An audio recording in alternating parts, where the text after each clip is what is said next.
Alright, so this is my first video on this channel.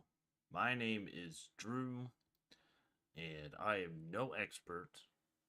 I am no genius. I'm just a gamer making a video on a second channel. Hopefully this video gives a little bit of insight to a lifelong Browns, how us lifelong Browns fans or any Browns fans that may just be getting into the fold of the Cleveland tradition because of one guy or another. We'll get into him very soon. So I'm going to say what I like about this draft as a Cleveland Browns fan and what I dislike and why this draft is as confusing to us Browns fans as it is for the sensical draft analysts. It's not what you're thinking. Like, the reason why people are hating this in a sensical term isn't because of one man. So let's get into why I enjoy this draft and what I dislike about this draft and why.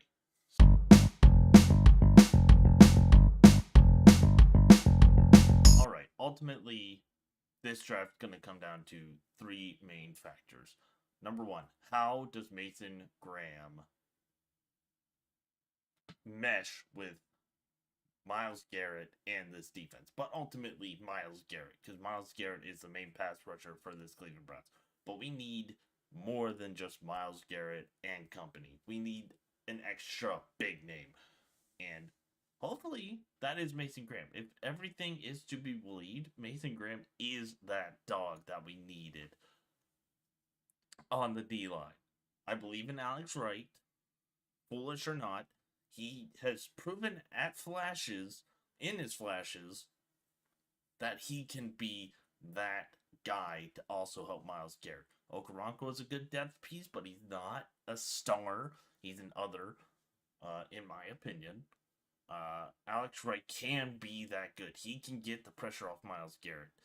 And Jim Schwartz likes his man defense. He likes his blitzing. He also likes his blitzing linebackers. So we're going to see how Carson Schwessinger, the second round pick, number 33 overall, is going to fare in this defense. We don't know if JOK is going to come back this year.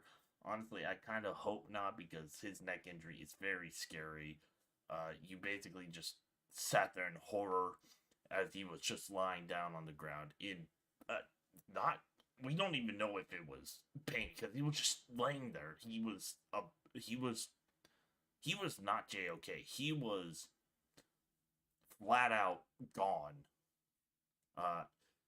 So we don't know if JOK is coming back. Jordan Hicks has to have a better year, but our corners also have to have a better year. Grant Delpit has to have a better year out of the safety room. We don't know who his safety mate is. But Denzel has to have a better year, even though he made a Pro Bowl. Martin Emerson has to not have brain fart plays because Denzel needs a running mate, and Greg Newsome has to stop having brain fart plays. Other than that, I like our corner room. But, again, we'll get to it later. I think we could have added one more corner or another piece that I'm about to bring up in the dislikes. But Mason Graham, ultimately, it's going to come down to him and Schwessinger, the top two picks that we had in this draft. Two very large pieces on the defense that needed a little bit more help last year because our offense was so putrid. I think he raises us by at least one win by himself. So let's get into why I don't like this draft.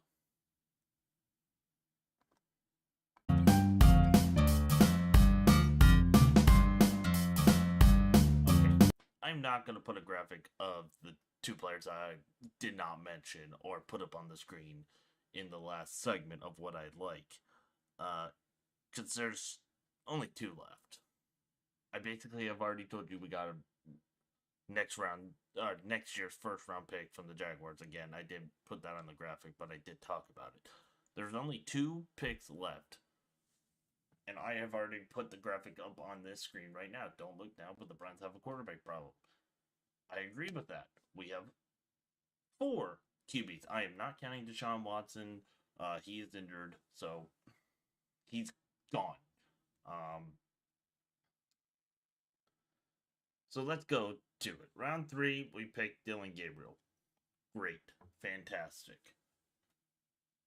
We have our QB that we can develop. Hopefully, it was supposed to be Robinson Dorian Thompson Robinson rather. Got a little dyslexic. So that's great. Round 3, I have no problem with. I also have no problem with drafting Shedeur Sanders wherever he is on this depth chart. Okay, we'll just stay right here. In the 5th round, he was a great, he was a great pick in 144. Anyone that has eyes knew what he did at Colorado. He turned that program around with, the second round or second overall pick, Travis Hunter, who I thought the Browns were going to take, but I think we were smart, and it will be remaining to see. Those two will always be connected with each other, both being Hunter and Graham. But 144 overall, we get Shedeur Sanders, even though he was projected to be a top 2 pick. Good. Whatever. We got Shedeur Sanders. We got Dylan Gabriel. We did not need both. So, say we wanted Shedeur Sanders. Why would we draft Dylan Gabriel in the 3rd round? Why would we not go and get what is his name?